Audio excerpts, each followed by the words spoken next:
Pulse 95. Between local lines, notes from the Emirate.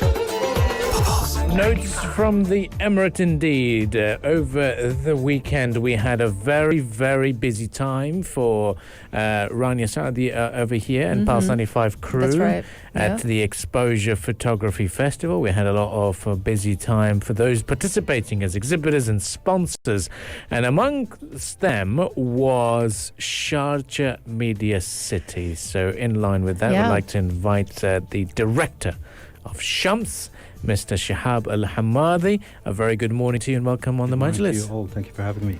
Well, it's a pleasure. So just for audio purpose, if you can come speak closer to the microphones, we'll get the levels up as well. Okay. Let's start talking about how the Xposure Photography Festival was for you this year. And for most of us, it's usually an eye-opener for us consumers who turn up to this festival. Yep.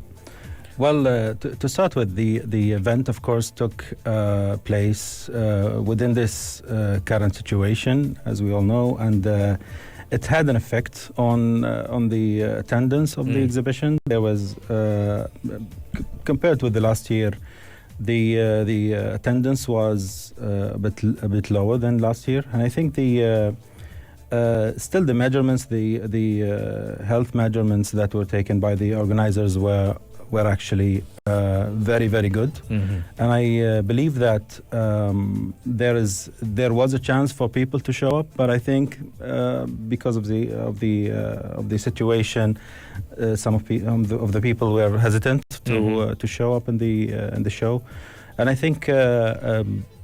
But overall, the event was a success, and I can see that lots of people actually benefited from being there. And of course, social media coverage and news coverage were good enough for people to know exactly what happened and how was this event a success overall.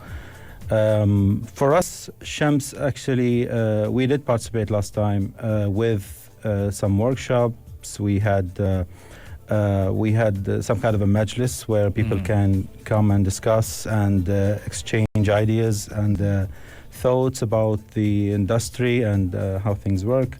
And of course, because we do offer business openings and licenses for companies, so people come also and ask about this. So that's also a chance for us to show what Shams is providing for the community and for the creative industry. But overall, I can say that the event was a success. I've attended the award ceremony last night, and it was actually most of the winners came and collected their prizes, and there were like about 50 people. And I think it was good. It was really nice. You saw the examples of what people gave for the event and how they shared their experience and shared their creativity with the people. I remember the first day of the festival, we interviewed, because we were live from Expo Center Sharjah, and we interviewed His Excellency Dr. Khalid Umar Al-Midfa, the chairman of Shams Media City, Shams, or Sharjah Media City, Shams, and he spoke about Shams being the strategic partner of the Xposure 2021, and they were active participants in the festival. Now, I would like to ask you about the workshops, in particular, your participation or the workshops that were conducted by Shams. Can you talk to us more about the various topics that were covered by those workshops? Well, first we've arranged for 9 workshops for the event, for the 4 days of the event, and the attendance at first was a bit low. I thought because we had something like 200 people registered for those. And it picked up the next day, and it was good. Actually, we saw the chairs were full, and people were just gathering around and trying to benefit from what is delivered by the presenters. And I think the information, the value that you get out of those training workshops is really useful, because we focus on what's missing and what people are actually looking for. especially when it comes to photography. Of course, we've talked about lots of methodologies and ways of taking the photos and editing those photos and how to use them afterwards and how to market for them.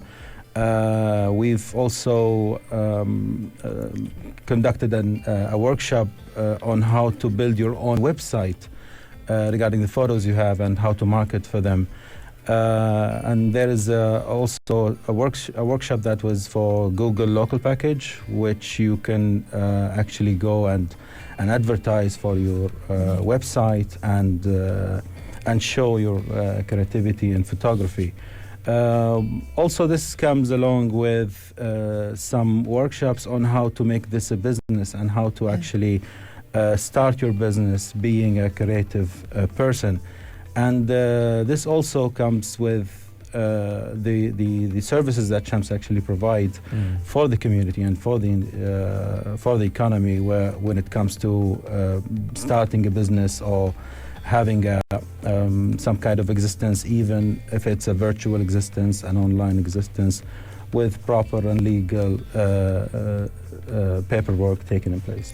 I'm looking at the titles of those workshops, and they're incredible. Just the titles of them. It shows that I would be interested to also attend. Getting more leads for any photography business, Instagram for photographers, Adobe Photoshop as well, a LinkedIn Smart Masterclass.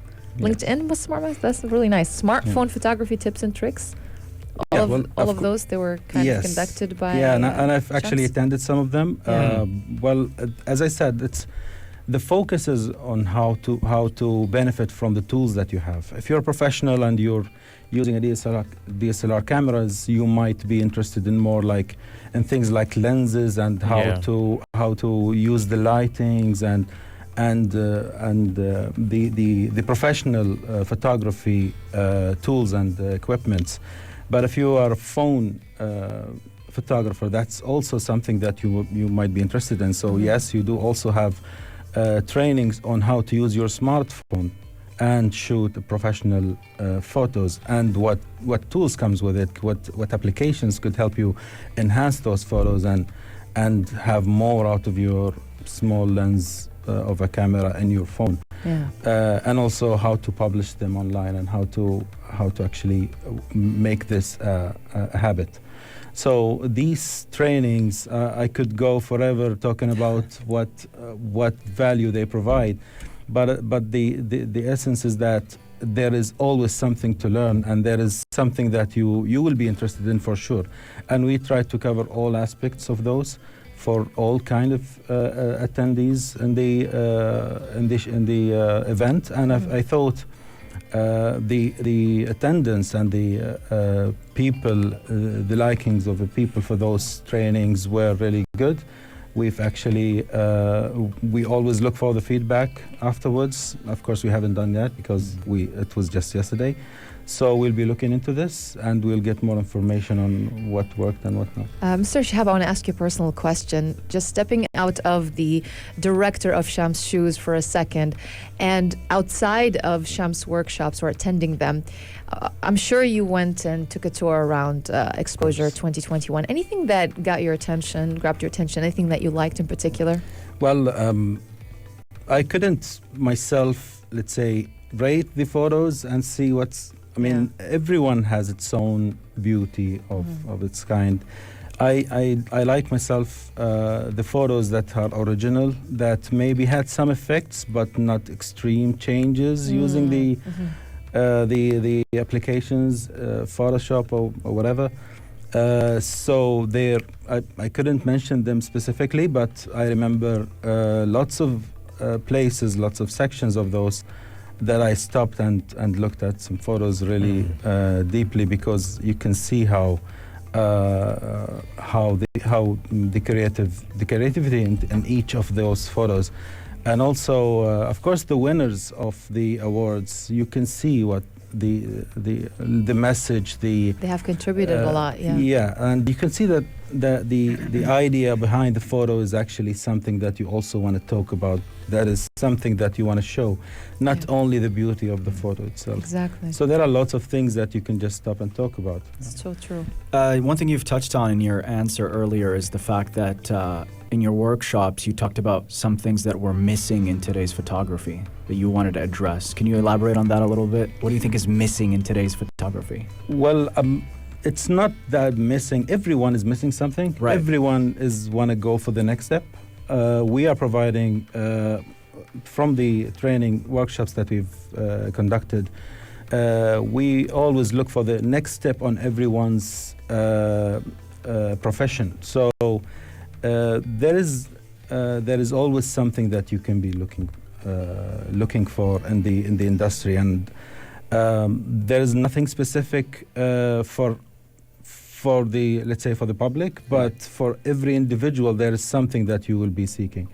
So yeah, that's what you'll be looking for to enhance your creativity. That's what I'm saying. And in your involvement in the Xposure Photography Festival, can you think of one thing that you've learned having attended these workshops, one thing that really strikes you? Well, the digital platforms, of course, are available for everyone, but what I noticed is that, for example, Google had a package for photographers where they can actually get more leads into their social accounts. So there is a package that Google prepared just for those individuals who are actually looking for more leads, for more viewers on their LinkedIn accounts. And of course it's a paid package, but of course you can see that there is a focus on this because the industry is moving towards social media, and of course you need to have more followers to make this a successful business. So that's one way to do it. Now, Mr. Shihab, as an investor or a partner down at the Sharjah Media City, you would be listening as well today and wondering that the Xposure's workshops are amazing. Are there any plans of continuing such workshops down at Shams as the headquarters, or even the Said Investor Center, wherever you've got, say, your presence? Are there any future plans for such events and workshops? Yeah, actually, we've started training and workshops since we started Shams. It was one of the strategic objectives of Shams being supporting the community. This is the idea of training and providing that kind of service for the clients came from the beginning from our objective of giving something back to the community. And we've, in 2020, for example, we've trained more than 1,000 trainees in multiple aspects. Of course, when it comes to media and creativity, that's one thing to focus on, but also on business and business success and how to manage your company, especially small and medium companies, how to start your business, how to focus on what you do best and leave the rest of the business conducts to others to support you in this. This is also lots of subjects, of course, when it comes to trainings, and I think it was really beneficial. People are actually looking forward to for the next one all the time. I think so what we've done in Xposure was just let's say a focused piece of what we do in the training arm of Shams, and I think it's going on. Of course, it's not going to stop.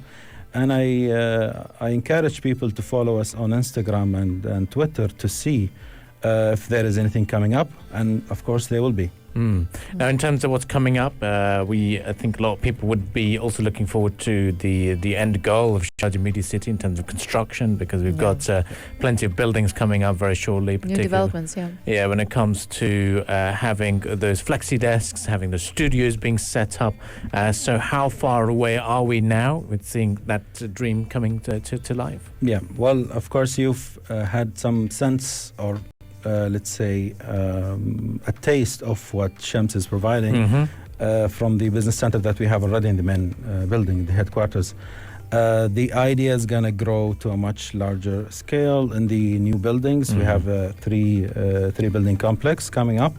It's going to be, we'll start opening doors by the third quarter of this year. Okay. And of course, it's not going to be complete, but it's going to be open, the first section of it. And from there on, we'll be opening the rest. And yes, the ideas that we've showed in the business center will be there. There will be much more things, much more services that to offer for clients, especially media clients, media companies, and we will be actually doing also in parallel working on a platform, a digital platform where people can actually conduct business over there. Amazing. Wow. So much to look forward to and so much to gear up for. Once again, thank you, Mr. Shihab Al Hammadi, to joining us on the show. Lots more to discuss, and certainly was a pleasure indeed. And lots more to look forward to here on the program. We'll take a long break here on the Morning Majlis and return right after the world of business news. So stay with us. This is the Morning Majlis on Pulse 95. Pulse 95. Between local lines, notes from the Emirate. Yes, notes from Sharjah. What's been happening here in Sharjah? Something that I've been part of. I'm proud to be part of, and I really enjoyed every bit of it.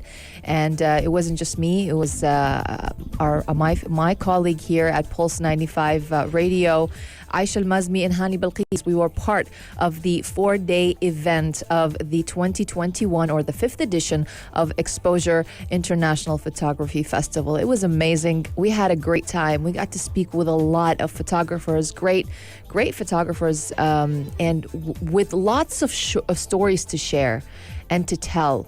And after the festival, I was talking to my colleagues, and then I was trying to tell them what changed before the festival and what changed after the festival, because it was the first time I was actually interviewing people at the festival, and my view about photography definitely changed because of us interviewing those renowned and international photographers.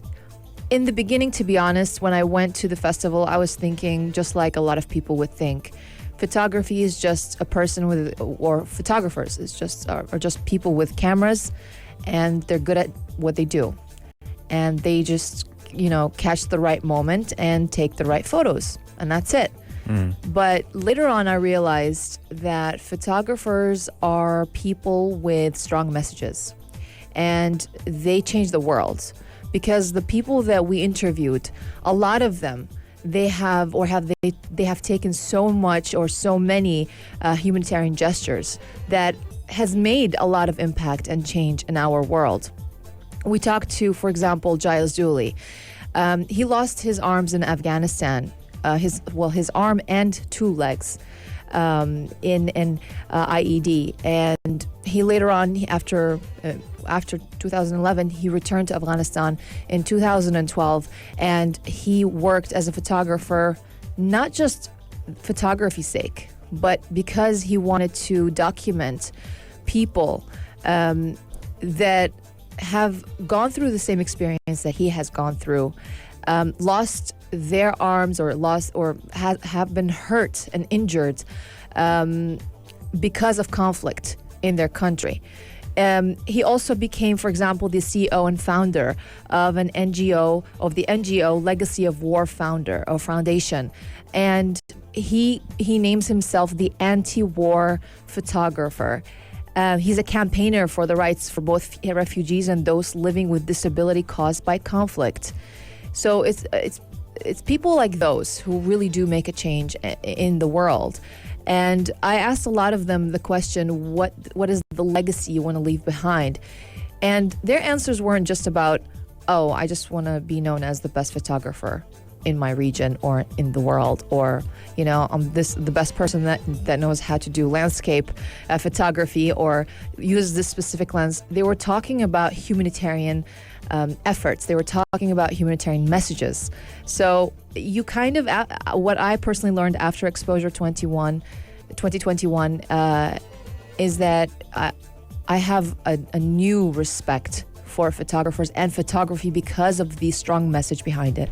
It's actually pretty incredible because I got to listen to the show, and you had such a diverse array of guests come on the program and talk about their work. You had fine art photographers, you had photojournalists. Right. You had people of all backgrounds. Even medical backgrounds. Medical backgrounds as well. Did they also talk about the craft of photography and what they need to do to get that shot? What do you think stood out to you? Oh my God! Conversations? Yeah. For example, we had Emma Francis. She started her photography journey when she was 17, and when she was sitting with us in the studio a couple of days ago, I was asking her. I was thinking she looks fairly young, but I was asking her, "How old are you?" And she said, "I'm 23." And then I go through her bio and the things that she has done. Oh my goodness, they're so incredible. I told her, you put me to shame because I'm like 31 and I don't have the same courage as you do. And she's been to places like Kenya, she's been to places like Nigeria, she's been to places like Iraq, and she didn't just go, she didn't just show up. It was her choice to show up there and to show up in the most challenging times, let's just say. Like, she went to the protests in Iraq last year that took place in Tahrir Square, and she was in the middle of the crowd photographing and documenting the whole situation, the whole protest. So that was like one thing. And I told her, I always ask the photographers, aren't you guys scared for your own health or for your own safety and for your own lives? And most of them just like, no, we just go, and we want to be in the middle of it all. So they're very courageous people as well. And going back to Emma, the measures that they go, the extreme measures that they go to. She lived with a family, for example, I believe in Kenya. She lived with a family for a couple of months, documenting their life. She wants to know exactly how their life is. She documented Ethiopian refugees. She documented also the presidential election and so much more. So the extreme measures that they take, it's just incredible, you know. Wow. Like the things. And for example, we had another one also on the show. I need to remember which one. I need to remember the name. Yeah. But one photographer in particular, I believe he went to South Sudan, and he was also he documented, or he photographed people who were shackled because of their mental disabilities. They were shackled in prison because they are put in prison because of their mental disabilities. They're not just like let loose or free. They have to be shackled. And he took a picture, not just document, he took photos of prisoners of disabilities, that's what they call them there, and they were not wearing any clothes, and they were so vulnerable, and the picture just speaks literally 1,000 words, just like they say. So yeah. And you have to listen to the conversations we had with them because they were so deep. I asked one of the photographers that were put in that position. I said, "What is the kind of conversation you have with the people you are taking photographs of?" A great question. Especially in those kind of situations that are just sticky situations. Well, it certainly is. Yeah. I think a lot of people do work for the bylines as well, and to be part of the. And when do you know when to drop the camera and just become a human being? Because that's also a very important aspect of it all. Is for example, you see a person in suffering, so do you want to take their photograph? And that was a question that we asked yesterday, and it was answered in a very unique way. One of them said, "No, I would drop the camera." Even though the camera would help them, because maybe their photograph I would share it with the world, and maybe I would bring them instigate change. Yeah, change. But they said no. Sometimes we have to drop the camera and become humans. And yeah. I think sometimes it's also very difficult to get involved in a particular situation, considering local laws, for example. That right. You're not a qualified paramedic, so you can't just jump in and do what you can, but sometimes you just got to stick to your own weapons, which is your lens, and do your job really. Plus, a lot of the things they document, they're not one-off instances. They're things that had been going on for such a long time. Yeah. You could drop the camera once and try and help this one person, but there are so many of those instances happening within that place as well, that it's going to be very, very tricky. But the power of photography to enact change, to move people. Exactly. That's what really matters. And that's what I learned, literally. I felt like I was kind of like a hypocrite before that. I think when it comes to photography, you kind of learn it as long as as you work in media and you sort of understand it a bit more. Even if you work in media, for example, as your presenters or your directors or producers or even editors, you don't understand the world of photography technically. Right. You can tell people where to go. You can instruct your staff to turn up to certain locations. Yeah. But the amount of time, amount of working with the lights, amount of framing that you require. Because when we're taking our own social media pictures ourselves, we look at our face and think, if it's not good enough, it doesn't make the cut. Oh, that's me, 100%. But for the editors and for the photographers, they're making their own cuts. Yeah. They're making their own. They need to imagine what they want as a front page. Yeah. And then the editors decide, okay, this is a front page material. This is not a material. This can't be published, or this can be published. There's so much that gets involved. It really is a fascinating world. And it's funny, while I was preparing for the festival, I had to prepare for questions. And most of my questions, they were technical ones. They were just like, what do you think about the 7 elements of photography? Do you incorporate them in your work, for example? Or what do you think about the lightings? And what lighting do you prefer? Or what lens do you prefer? And why? And all of that. In the end, it's like when you're speaking with those human beings, they're human beings. And in the end, the conversation kind of shifted to another direction. And it was all about making this world a better place with photography. Yeah. That was the simple message behind it all. Yeah, there was lots of them from here, from the United Arab Emirates, that were documenting the COVID-19 fight back off the United Arab Emirates, which was very good to see as well. So lots of these conversations would be up on SoundCloud, so do log on to Pulse 95 Radio SoundCloud. Yeah. Exactly, so that's where you can find it, and do subscribe and share away. We'll be right back after a bit of a short break here on the Morning Majlis. Just after the business headlines, we'll continue the focus here, and we'll talk a lot about global developments as well as the local ones. Stay with us. This is the Morning Majlis on Pulse 95. If you liked this episode of the Morning Majlis, drop a like and subscribe. 95. Be sure to follow us on Instagram for all our daily updates and top stories. Pulse